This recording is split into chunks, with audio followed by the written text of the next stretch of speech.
할렐루야. 이른 새벽 주님의 말씀을 사모하며 특별히 누가복음의 말씀을 중심으로 예수님의 십자가와 고난과 십자가의 고난과 죽음을 묵상하는 사순절 갈보리 기도회에 참여하신 모든 분들과 또 영상으로 함께 예배하는 모든 분들에게 날마다 지키시고 돌보시고 다스리시는 하나님의 평강이 함께 하시기를 주님의 이름으로 축원합니다. 오늘 말씀의 제목은 그 위는 하나님이시니라입니다. 그 위는 하나님이시니라. 오늘 본문의 말씀은 예수님의 족보에 대한 기록으로 사복음서에는 마태복음과 누가복음에만 예수님의 족보에 대해 기록하고 있음을 보게 됩니다. 하지만 마태복음과 누가복음에 기록된 족보를 살펴보면 두 족보가 서로 다른 것을 발견할 수 있습니다. 마태복음에 기록된 족보는 마태복음의 가장 처음에 기록되어져 있는데, 이는 예수님의 탄생과 그 배경에 대한 이야기에 앞서 배치되어 있음을 보게 됩니다. 성경학자들은 이것을 마태복음을 기록한 마태의 의도적인 배치라고 설명하는데, 마태는 자신의 복음서의 독자들이 유대인들이었기 때문에 유대인들에게 예수님이 어떤 분이신지를 설명하기 위해서 가장 첫 부분에 바로 예수님의 족보를 기록하고 있습니다. 마태복음 1장 1절의 말씀을 살펴보면 아브라함과 다윗의 자손 예수 그리스도의 계보라라고 기록되어져 있습니다. 마태가 기록한 예수님의 족보는 가장 처음에 예수님이 아브라함과 다윗의 자손이라고 이야기를 하며 시작하는 것을 볼 수 있는데, 이는 모든 유대인들이 아브라함의 후손이기 때문에 예수님이 아브라함으로부터 내려온 정통 유대인의 혈통을 가졌음을 의미합니다. 또한 이스라엘의 왕위가 다윗의 후손에게 계승되었기 때문에 예수님이 다윗의 후손임을 기록함을 통해서 예수님이 이 땅의 왕으로 오신 하나님의 메시아이심을 나타내고 있음을 보게 됩니다. 따라서 마태는 예수님이 아브라함과 다윗의 후손임을 기록함으로써 예수님이 아브라함의 언약을 계승하며 이 땅의 유대인의 왕이요 이스라엘 민족의 소망을 성취할 메시아임을 드러내고 있는 것입니다. 한편 누가복음의 족보는 마태복음과는 달리 예수님의 탄생 이야기와 또 세례를 받으신 이야기에 있어서 이어서 오늘 본문인 누가복음 3장에 기록되어 있음을 보게 됩니다. 성경학자들은 누가복음을 기록한 누가가 예수님의 공생애 이전에 예수님이 어떤 분이신지를 객관적으로 제시하기 위해서 의도적으로 예수님의 족보를 이 공생애에 앞서 기록하고 있다고 해석하기도 합니다. 또한 누가복음의 족보는 마태복음과는 달리 예수님으로부터 시작해서 역으로 선조가 누구인지를 기록하고 있으며 그 마지막은 하나님이라고 기록되어 있음을 보게 됩니다. 그렇다면 오늘 이 말씀을 읽는 우리는 마태복음과는 다른 이 누가복음의 족보를 통해서 어떤 영적인 교훈과 의미를 깨달을 수가 있을까요? 본문의 말씀을 중심으로 누가복음에 기록된 예수님의 족보의 의미를 함께 살펴보며 그 의미를 깨닫고 함께 기도할 기도의 제목을 삼고자 합니다. 첫째로, 하나님은 세상을 주관하시는 분이십니다. 하나님은 세상을 주관하시는 분이십니다. 누가복음의 족보와 마태복음의 족보를 살펴보면 기록된 이름이 서로 다른 것을 확인할 수 있습니다. 마태복음 1장 6절 말씀에는 다윗은 우리아의 아내에게서 솔로몬을 낳고라고 기록하는데, 오늘 본문 누가복음 3장 31절 말씀에는 그 위는 나단이요 그 위는 다윗이요 라고 말씀하며 다윗의 후손으로 나단을 말씀하고 있습니다. 성경학자들은 이러한 차이가 마태의 족보는 예수님의 북의 혈통을, 또 누가의 족보는 예수님의 목의 혈통을 기록하고 있기 때문이라고 설명합니다. 그런데 한 가지 중요한 것은 누가는 의도적으로 예수님의 목의 혈통을 따라서 이 족보를 기록했다라고 하는 것입니다. 오늘 보면 누가복음 3장 23절의 말씀을 살펴보면 예수께서 가르치심을 시작하실 때에 30세쯤 되시니라. 사람들이 아는 대로 요셉의 아들이니라고 기록되고 있는데, 예수님을 사람들이 아는 대로 요셉의 아들이니라고 말씀하고 있습니다. 여기서 사람들이 아는 대로는 이라는 말씀의 원문의 의미를 살펴보면 그렇게 여기다, 그렇게 생각하다라는 의미가 있는데, 사람들은 예수님의 아버지를 요셉으로 생각하지만 사실 예수님은 성령으로 잉태하여 마리아에게서 태어났다는 것을 강조하기 위해서 누가는 의도적으로 본문과 같이 표현하고 있음을 확인할 수 있는 것입니다. 앞서 살펴본 것과 같이 누가복음의 족보는 마태복음과는 다르게 예수님의 족보의 끝을 하나님이라고 말씀하고 있습니다. 오늘 본문 누가복음 3장 38절 말씀에 그 위는 에노스요 그 위는 셋이요 그 위는 아담이요 그 위는 하나님이시니라 라고 기록되어져 있습니다. 마태는 예수님이 유대인의 혈통에서 나왔다는 것을 강조하기 위해서 아브라함부터 족보를 시작했지만, 누가는 예수님이 하나님으로부터 나왔다는 것을 강조하기 위해서 예수님으로부터 시작해서 하나님까지 그 족보의 기원을 역산하고 있음을 확인할 수 있는 것입니다. 이처럼 누가가 예수님이 성령으로 잉태하였으며 족보의 시작을 하나님으로 적은 것은 모든 역사의 시작이시며 세상을 주관하시는 분이 바로 하나님이심을 나타내기 위함이었습니다. 요한계시록 22장 13절 말씀에 나는 알파와 오메가요 처음과 마지막이요 시작과 마침이라 라고 기록되어져 있습니다. 마찬가지로 성경의 말씀에 가장 처음 기록되어 있는 창세기의 첫 부분에는 하나님이 천지를 창조하시는 이야기가 기록되어 있습니다. 이는 하나님이 세상을 창조하신 창조주이시며 전능하신 하나님이심을 이야기함과 동시에 온 세상을 주관하시는 분이 바로 하나님이심을 성경의 가장 처음 부분에서 말씀하고 있는 것입니다. 그러기에 성경의 가장 첫 부분에 기록된 하나님의 천지 창조의 이야기를 믿게 될 때에 우리는 하나님이 전능하시며 온 세상을 주관하시는 분이심을 믿을 수 있는 줄로 믿습니다. 또한 우리가 하나님이 온 세상을 주관하시는 분이심을 믿는다면 성경에 기록되어 있는 모든 이야기가 우리에게 믿어지기 시작하며 우리의 삶에도 동일하게 일어날 수 있는 하나님의 역사하심이 되는 줄로 믿습니다.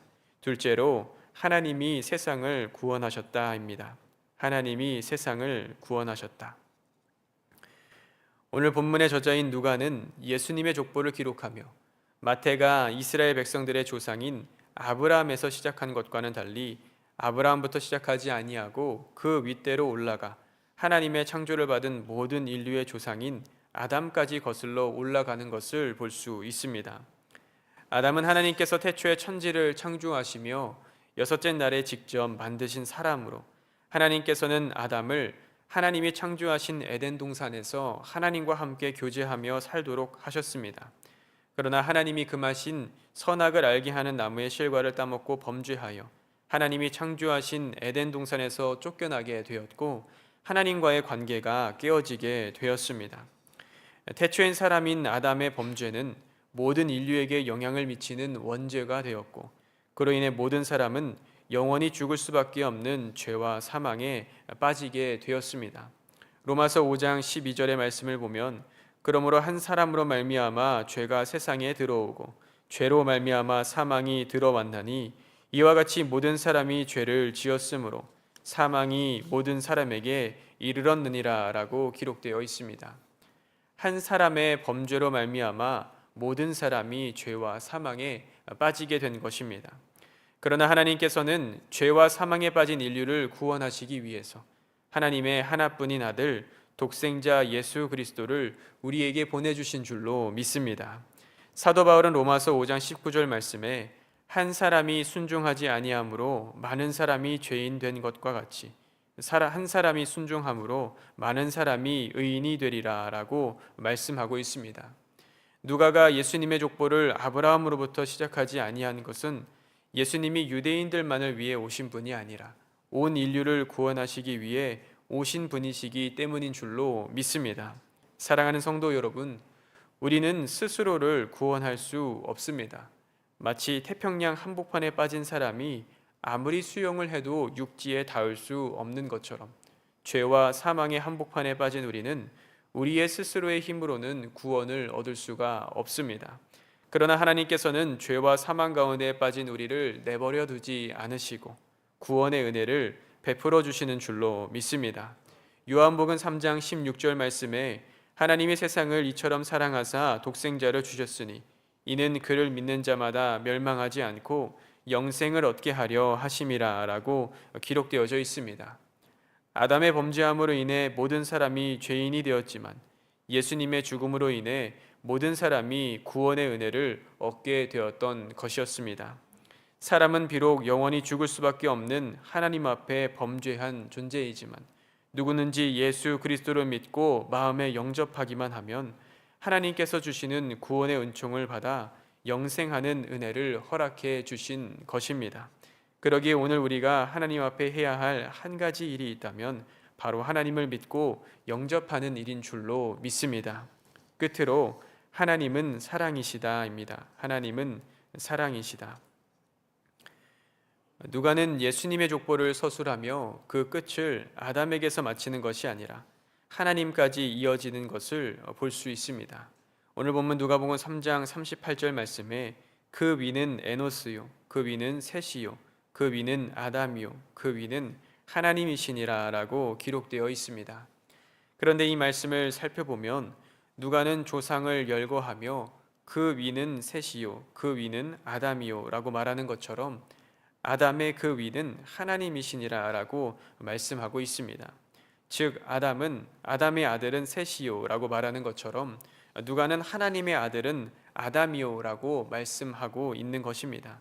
다시 말해서 아담이 하나님에게서 나왔다라고 말하며 아담의 아버지로 하나님을 말씀하고 있는 것입니다. 하나님께서 온 인류를 대표하는 아담의 아버지가 된다라고 하는 것은 곧 우리의 아버지가 바로 하나님이시라고 하는 것을 의미하는 것입니다. 앞서 살펴본 것과 같이 하나님께서는 우리를 구원하시기 위해 예수 그리스도를 보내주셨습니다. 그런데 누가복음 3장 22절에서 예수님이 세례를 받으시는 장면을 보면 하늘로부터 소리가 나기를 너는 내 사랑하는 아들이라 내가 너를 기뻐하노라 라고 말씀하신 것을 보게 됩니다. 하나님께서 하나님의 사랑하는 아들, 하나뿐인 아들 독생자 예수 그리스도를 우리에게 보내주시기까지 하며 우리를 구원해 주시는 이유가 무엇이 있을까요? 바로 하나님께서 우리를 하나님의 아들 예수님과 같이 하나님의 자녀로서 사랑하시기 때문인 줄로 믿습니다. 요한복음 14장 18절 말씀에 내가 너희를 고아와 같이 버려두지 아니하고 너희에게로 오리라 라고 말씀하고 있습니다. 하나님께서는 우리를 사랑하셔서 하나님의 자녀로 삼아주시고 우리에게 찾아오셔서 날마다 우리와 함께 하시기를 원하시는 분인 줄로 믿습니다. 그러기에 우리는 날마다 하나님을 찾으며 하나님과 함께하는 자리를 사모해야 합니다. 고린도후서 5장 17절 말씀에 그런즉 누구든지 그리스도 안에 있으면 새로운 피조물이라 이전 것은 지나갔으니 보라 새 것이 되었도다 라고 말씀합니다. 누구든지 예수님과 함께하면 새로운 존재가 된다라고 하는 것입니다. 사랑하는 성도 여러분, 옛말에 근묵자흑 근주자적이라는 말이 있습니다. 이 말은 먹을 가까이 하는 사람은 검게 되고 인주를 가까이 하는 사람은 붉어진다라는 의미를 담고 있습니다. 이처럼 우리가 세상을 가까이 하면 우리는 세상과 같은 모습을 지니고 살아갈 수밖에 없습니다. 사랑하기보다 경쟁하고 신뢰하기보다 두려워하며 평안하기보다 불안해하는 삶을 살 수밖에 없는 것입니다. 그러나 우리가 날마다 예수님과 함께하면 이전의 죄악된 모습은 벗어버리고 새로운 모습의 삶을 살게 되는 것입니다. 경쟁하기보다 사랑하고 두려워하기보다 신뢰하며 불안해하기보다 평안한 삶을 살게 되는 것입니다. 우리를 위해서 하늘 보좌를 버리고 이 땅에 오신 예수님과 날마다 동행하며 예수님을 따라 살아감으로 매일의 삶 속에서 예수님의 모습을 닮아가는 저와 여러분이 되시기를 주님의 이름으로 축원합니다. 기도하겠습니다. 거룩하신 하나님, 이른 새벽 저희를 주의 전으로 불러주시고 생명의 말씀 주심에 감사합니다. 세상을 주관하시는 분이 하나님이심을 기억하며 날마다 하나님 앞에 겸손히 나아오는 우리가 되게 하여 주시옵소서. 우리의 삶의 주인이 되시는 하나님 아버지, 우리를 구원하시기 위해 하나뿐인 아들을 내어주시고 영원한 생명 주심에 감사를 드립니다.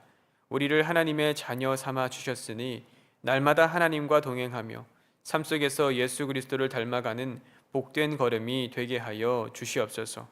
이 시간 간절한 기도의 제목과 함께 하나님 앞에 드린 귀한 예물들이 있습니다. 하나님의 나라를 위하여 귀하게 사용하여 주옵시고 간절한 마음으로 기도하는 모든 기도의 제목들이 하나도 땅에 떨어지지 아니하고 하나님의 때에 응답되게 하여 주시옵소서. 이른 새벽 하나님의 전에 나와 기도하는 모든 기도의 제목들을 기억하여 주시고 기도하는 가운데에 하나님을 만나는 베델의 은혜가 있게 하여 주시옵소서. 예수님의 이름으로 기도하옵나이다. 아멘.